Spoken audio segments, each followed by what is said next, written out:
Hello बच्चों, आज मैं आपके लिए लेके आया हूँ question number 6 class 10th chapter number 8 trigonometry.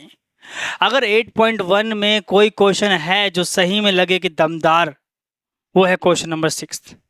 बाकी सब तो भाई आसान है, बाकी सब तो माइंड में ही कर लेने वाला क्वेश्चन है। ये क्वेश्चन ऐसा जो थोड़ा कॉपी की भी जरूरत पड़ती है ना।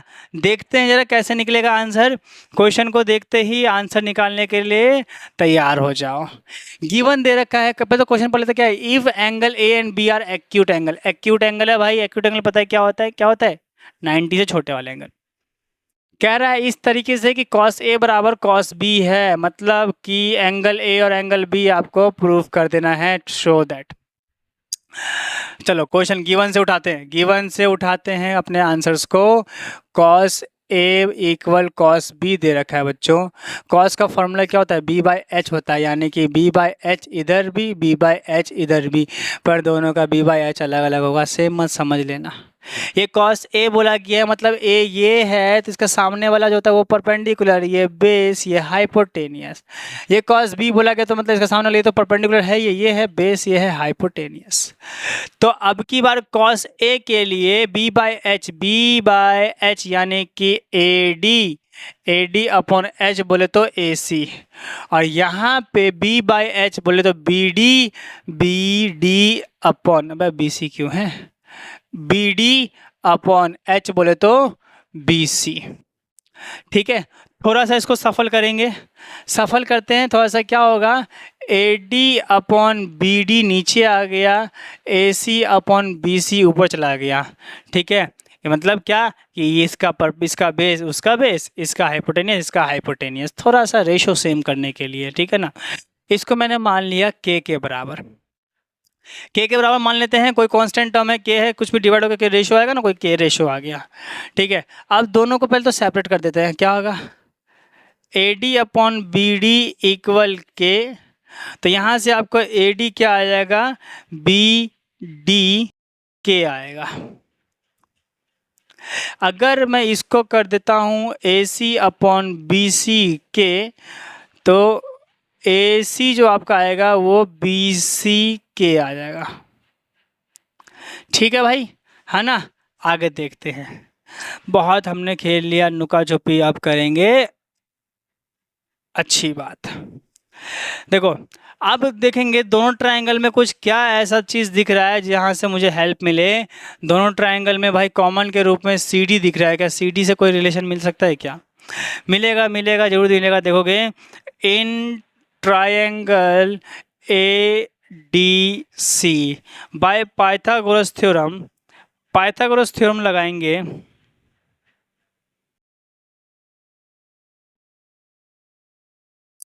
H square equal P square plus B square होता है।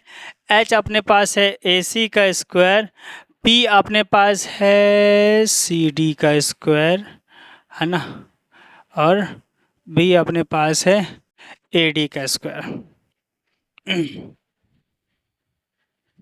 ठीक है, सो AC square minus AD square जो हो जाएगा आपका, वो आ जाएगा CD के स्क्वायर के। CD को मैंने अलग क्यों किया? क्योंकि CD दोनों ट्रायंगल में कॉमन था, CD दोनों ट्रायंगल में कॉमन था, इसलिए मैंने उसको उठाया। अभी देखना, सिमिलरली इन ट्रायंगल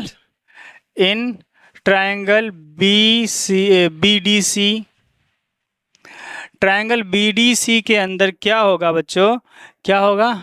हाँ, BC square equal BD square plus CD square. CD निकालोगे तो क्या हो जाएगा? BC square minus BD square equal CD square. Equation third मान के चलो इसको, इक्वेशन थर्ड। अब देखो दोनों तरफ CD है कि नहीं है भाई? LHS बराबर RHS, LHS बराबर RHS। If RHS and RHS are the same, that's mean LHS and LHS would be same also. So there here is क्या होगा? AC square minus AD square बराबर हो जाएगा BC square minus BD square. होगा कि नहीं? थांबा, अभी रुको, कुछ तो अब एक ट्विस्ट मिलेगा। क्या ट्विस्ट मिलेगा भाई? क्या मिलेगा भाई? AD के बदले BD लिख दूं क्या? AD के बदले BD लिख दूं? लिख दो जी, ए डी के बदले बी डी, साथ में के भी है, के का स्क्वायर। और भाई ए सी के बदले बी सी का लिख दूँ क्या, बी सी के लिख दूँ, लिख दो भाई, मेरा क्या जा रहा है, B C square minus B D square.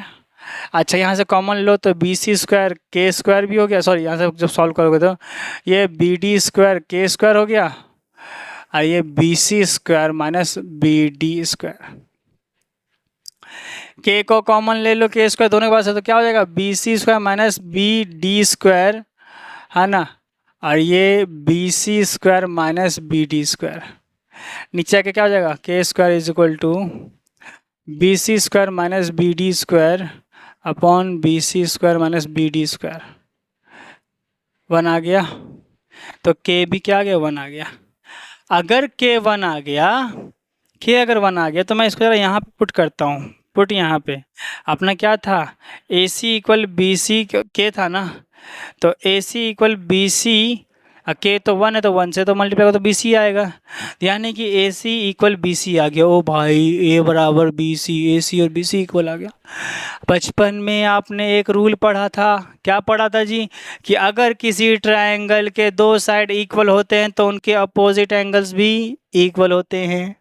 तो मतलब कि therefore angle A equal angle B. कैसे, आप यहाँ लिख दोगे opposite angles of two equal sides of a triangle। ठीक है, हो गया, hence proved। क्वेश्चन समझ में आया क्या, एक बार रिकॉल करवा देता हूँ, एक बार दोबारा से रिमाइंड याद करवा देता हूँ, मैं बता देता हूँ क्या हो रहा है यहाँ पे। क्या हुआ, यहाँ पे हमें दिया हुआ था cos a बराबर cos b, cos a ये है, cos b ये है, इससे हमने क्या निकाला, b बाई एच के थ्रू। cos a के अंदर b क्या था, ए डी था, और h क्या था, ए सी था, है ना, b था ए डी और h क्या था, ए सी। तो ए डी अपन ए सी, इसके अंदर बी डी था और ये बी सी था h।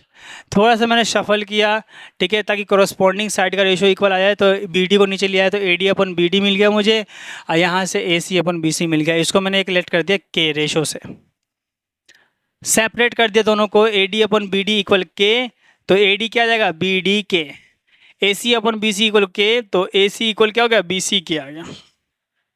यहाँ से मुझे थोड़ा सा क्लू मिला है, आगे क्लू कैसे मिलेगा, मैंने क्या किया, in triangle A D C एक राइट एंगल ट्राइंगल है, मैंने पाइथागोरस थ्योरम लगा दिया।